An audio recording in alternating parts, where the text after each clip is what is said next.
I greatly apologize. There was a water heater that was recently like reinstalled and it's super loud. And like I live in like a very busy neighborhood and stuff, and at this point I've been trying to figure it out. At this point I'm just going to keep going forward with the recording. But yeah, thank you for your patience.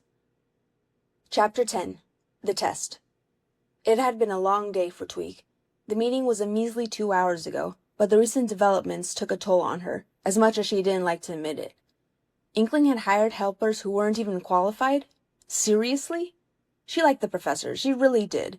She knew that he had never done a project such as this before. But he really should have been more aware of these sorts of things.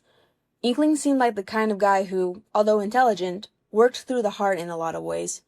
And although Tweak could appreciate that in a sense, it just wasn't practical enough. And now she'll have to fix this mess along with her already crammed schedule. She went to the nearest elevator and, once the doors opened, went inside. As the elevator started its ascent, she leaned her forehead against the wall. She really shouldn't be cranky about this. Current annoyance aside, the project has been going great. Sure, for the past several months, she'd been at her most busiest in her whole life, without taking many breaks, working 12-hour shifts, with countless creatures coming up to her asking questions of what they should do with this wrench, or which pieces to weld, or what's the most efficient way to construct the ventilation system, or... Oh, she was so tired. She couldn't even pretend that everything's hunky-dory. She looked up at the ceiling in exasperation. If she was already this worn out before the Octonauts thing even started, how could she handle it when it finally came? She looked forward again and schooled her features right before the elevator doors opened, as she trudged onto the catwalk. She could see the warehouse floor several stories below her through the small spaces in the metal. It was a bit intimidating at first, but walking through there several times a day, for countless months, took the nervousness away. It especially helped that there were tall railings on both sides of her. After skillfully moving around several engineers and metallic parts, she finally came to the creature she was looking for. "Hey, Tom," she called out, giving a wave to catch his attention. She had to look away a bit from the flame Tom was using on the octopod's tentacle. Safety first, after all.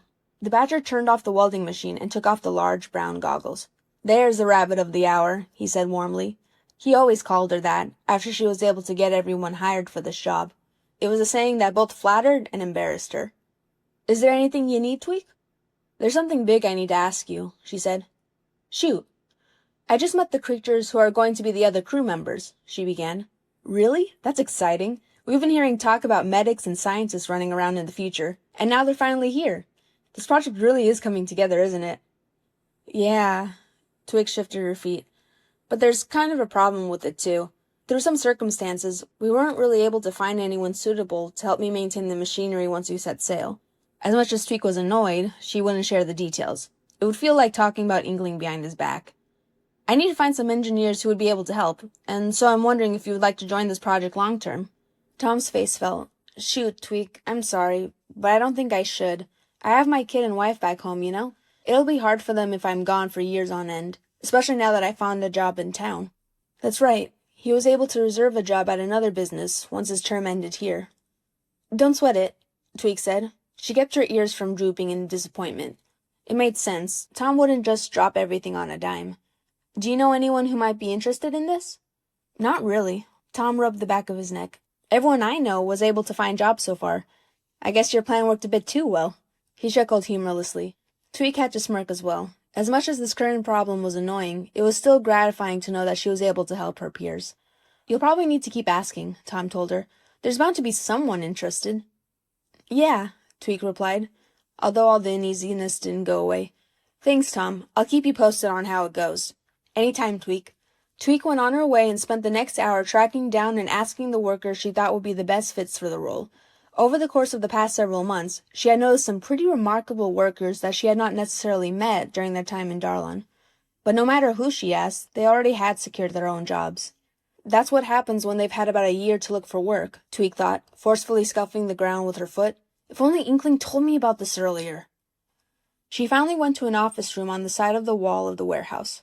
It was partially hidden from the grays of the warehouse, and was instead filled with white walls and fairly made, but not too creative, green carpet.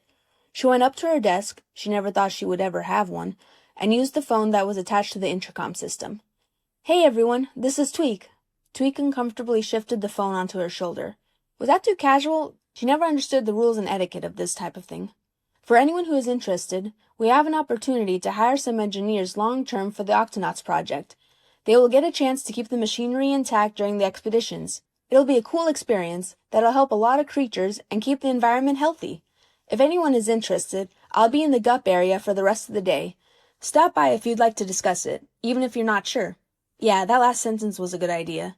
Some people would want to know more before throwing themselves into it. She repeated the message again to make sure everyone heard her, then hung up. She took a big breath. Great, that's done. Now it's just the waiting. Tweak headed to the GUP area. She was going to focus on them today, checking over the circuitry and battery-powered engines to make sure the GUPs were working properly. Hopefully, she wasn't that much behind schedule. With trying to get new recruits, she was pushed back in her overall project agenda, but she figured that she'll have to wait and see to find out. If someone came by the end of the day, she can catch up. Everything would be fine. If no one came, or there was any significant problems, then she really didn't want to think about it. She was already wary enough as it was. Tweak arrived in the GUP area. Somewhat of an alcove, it had a lower ceiling and less space than the warehouse's main area. Tweak had the notion that these used to be the office rooms, like the one she just left, but the walls between them were broken down and cleared away long before Inkling rented the space. Although there was no way the octopod could fit in this part of the building, it was perfect for the GUPs. There were about 5 of them in the room, 4 of them straightened out in a row. They were raised above the floor by metal supports, allowing Tweak to go under them if necessary. The last one was alone on the right side of the room. It was on the ground instead of a support system. Tweak sighed a bit as she passed it. Although the GUP F was a prototype, she always hoped that she could make it work one day. By the way things were looking, though, she wouldn't have enough time before the octopod sets off. The GUP F didn't even have walls. It was just the metal mainframe right now. But maybe she could bring it along with her. She made a small, tired smile. She would like that. But for now, she concentrated on the GUPs that were actually usable. She started with the GUP A, which she designed to look like an anglerfish. It wasn't painted yet, but the form was coming together quite nicely. She unscrewed one of the side panels and started inspecting. As she worked, she periodically glanced towards the entrance to see if anyone would come. She sure hoped they would. But as the next hour passed slowly, no one showed up. She sighed as she finished up the mini-submarine and headed to the GUP B. She carried a clipboard with her, which had a checklist of all the circuitry components she had to look over. She didn't want to admit it, but she was ticked. If no one shows up... But then, Tweak heard the scuttering of feet. She turned towards the entrance and smiled. Finally. But the smile disappeared when she saw who it was. Oh, Tweak deadpanned, as the half-fish, half-vegetable hybrids came in. She could feel her annoyance rising, but she took a deep breath. Come on, be nice. Do you need anything? She asked politely. There was no way they were here because of her intercom announcement, was there? Misa Nagasi Nateju. The big purple one, she didn't even remember his name, explained. Great. I have no idea what you're talking about, she frowned. The Vegemals recoiled slightly, as she instantly felt a ping of guilt. No, I'm sorry, Tweak said. She didn't know why, but she reached a hand towards them, but stopped the moment she realized it. As much as she was annoyed, she hated that look of hurt on their faces. They just seemed too innocent. I was just having a really bad day, she sighed. It's not their fault that Inkling put them in this mess. Maybe if you could explain it again or mimed it or something, I could get the gist of it. The Vegemals all put a flipper to their mouths, thinking. After a moment, the yellow one perked up slightly, like an idea zapped through him like electricity.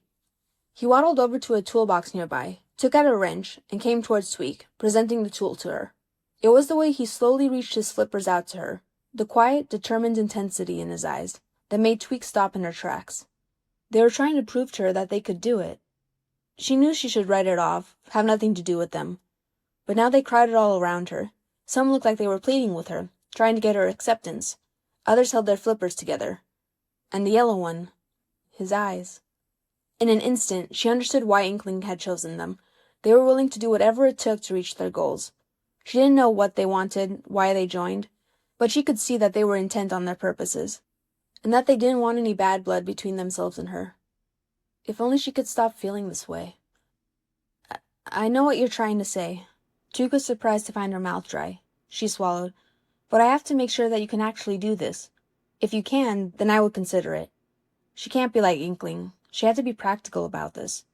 The orange Vegemal came up to the GUP A, and before Tweak could say anything, he jumped up. He grabbed onto the side of the panel and pulled himself up to look inside. You really shouldn't do that.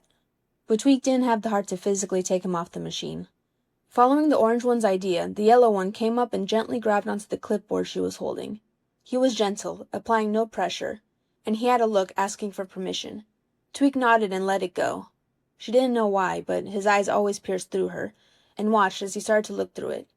She didn't know if Vegemals could read English too, but there were blueprints and drawings of the components, so she figured it didn't matter. The yellow one, who seemed to be their leader, started to give orders to the others, and they started to go off into pairs, looking at each group individually. The yellow one went from one group to another as they worked, showing them the pictures and helping them. She just stood there dumbly. They weren't kidding with their resolute expressions. Suddenly at a loss for what to do, she went towards a nearby table and leaned back against it. The Vegemals wanted to be tested, and she felt like she should give them the opportunity. She couldn't refuse those determined eyes. Line break. She found, to her surprise, that they were fascinating to watch. It was clear that they had never dealt with machines before. They kept looking at the clipboard, then at the gups, then back at the clipboard. And the Vegemals that didn't have access to the clipboard gently poked the different parts of the gup to see if they were secure. Putting Tweak's test aside, it was actually kind of cute and funny, the way that they did that. But after a while, they seemed to get the hang of it. The yellow Vegemal started focusing on one gup at a time, walking through each item on the list with a pair of Vegemals that were working on it. They even found a couple loose screws and a faulty valve. With both situations, they were able to successfully, and quickly, rectify each problem. Tweak was impressed that, even though it's clear that they hadn't done this before, they had an intuitive nature that helped them naturally figure it out without any help. They had a strange, bumbling yet sophisticated nature to them. A clear talent in creating and tinkering, but with innocence and naivety coating it. And to her surprise, Tweak could see herself training them. When they would start out, the Vegemals would only help with the small things, like handing her specific tools and cleaning the gups. But, over time, they would be able to do more difficult tasks. Of course, she would have to see if anyone else more qualified would still join, just as a matter of principle, and since she already made the announcement. Training the Vegemals would mean it would be harder for her during the beginning of the mission. But she was now a lot more at ease and a ton more willing to make this work. And when she told the Vegemals all this, they visibly cheered. Her chest warmed at that, and the yellow one smiled warmly, if not a little less exuberant than the others, and had pure joy dancing in his eyes.